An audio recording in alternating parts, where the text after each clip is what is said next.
Well, this is the first time making meat sticks. I'm using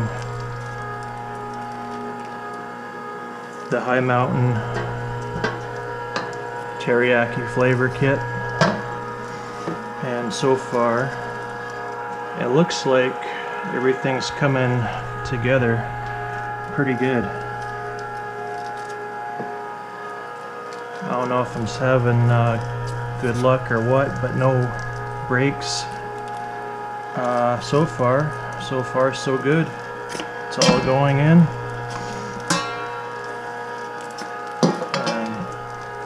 This casing is what came with it, and the spice packet and the nitrates.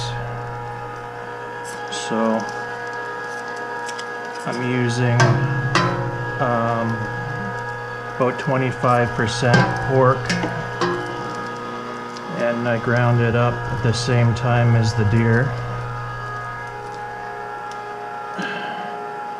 It's not going in super tight. Whoa. So I'll be able to twist it off or whatever I have to do later. But this has to sit in the fridge overnight anyway to harden up. Bind together, it's called. So this is a 4-pound batch. You know, the instructions say to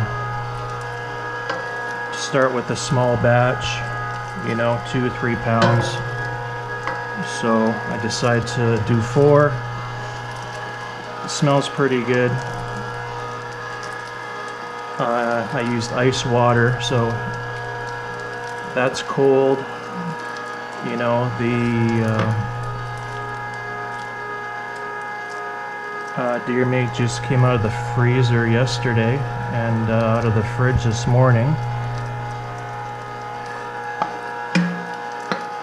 So I didn't want to really leave it any longer than that anyway.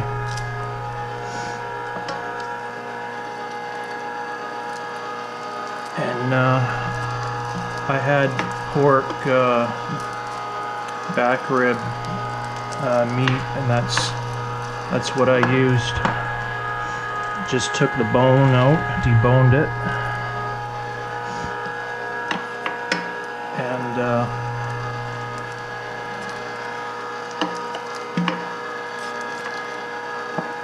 did the grind twice. First with the coarse grind, and I could tell right away it was going to be too thick.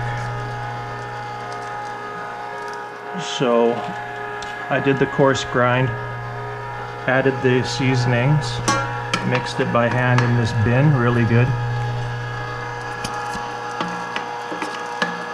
and then changed the plate to the fine grind. Did it once again quick, and then put on the stuffer attachment. And that's what's going on now. This is the smallest stuffer I have, but it's perfect for this size of casing. It just fit in there perfect. And the casing is a collagen. It's a man-made. You either get collagen casings like this,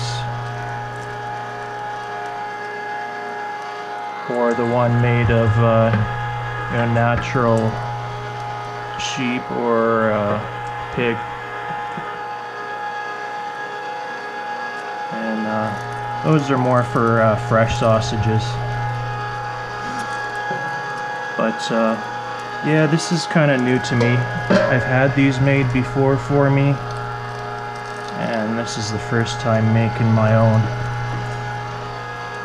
But still have about half my package of deer trim. I had 8 pounds of trim in there, and I used about half of it for this. I was gonna make smokies too. I bought all the ingredients I needed in advance. And I thought I had one to make smoky sausages, but it turned out I bought one to make smoky flavor hamburger patties instead. So I kind of screwed up myself there. But I think this is going to work just fine. Because if I'm not mistaken, last time we had these snack sticks made at the butcher shop. I paid close to $100, including the meat I brought in myself, the deer, and then I bought the pork shoulder from them. Pork shoulder is usually what's used in the grind. And this rib meat I have, it's kind of a waste to cut the rib out. I'm pretty sure usually they do the barbecue baby back ribs with it, but at least I know the meat quality will be good. And this is starting to get to the end of the collagen, and hopefully I don't have to put another one on, but I might have to put one more on, which is okay. The size of this collagen fits perfect on this stuffing horn.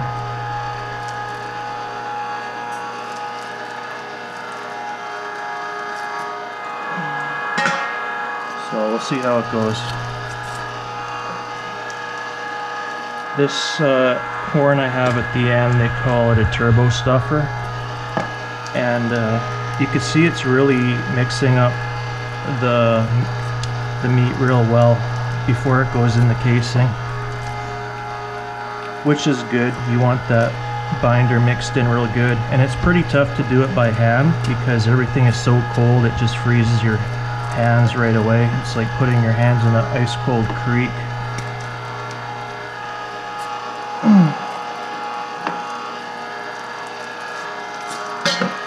So what I was told was the key to doing this is to have everything ice cold, very cold.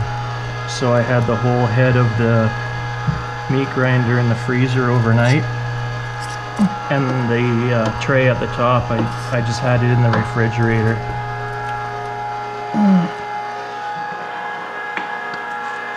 Just this morning, just to get it chilled a bit, and I could tell it's warming up already. Just the grinding action produces a lot of heat, and this black thing here is actually an ice pack, so that keeps everything super cold, as cold as it can be. You know, I've made hamburger before with an electric grinder, and I had a hell of a time. The meat would get caught up in the blade, like the fat and the silver skin would always get caught up in the blade, and then I'd have to stop and restart again.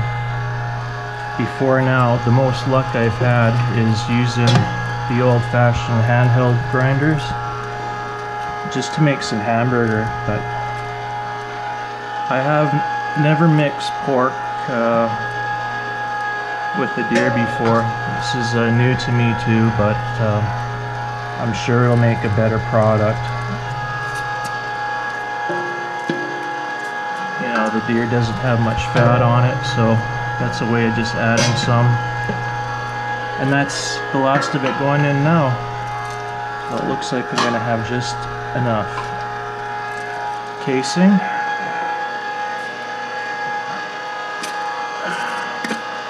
I don't know if it's all going to push through or what. We'll see when it gets to the end here. I'm not sure what I can do to get the rest out.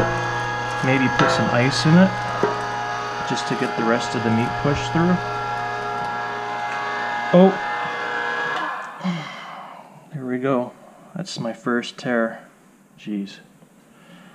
Oh well, I almost made it to the end, but not quite. But that's okay. I'll just cut it off. Take a little wee bit out. A little bit more. I'll tie this off here. And I'm going to put this in the fridge overnight. And tomorrow in the smoker it goes. And I'll show you that step when I get this all done.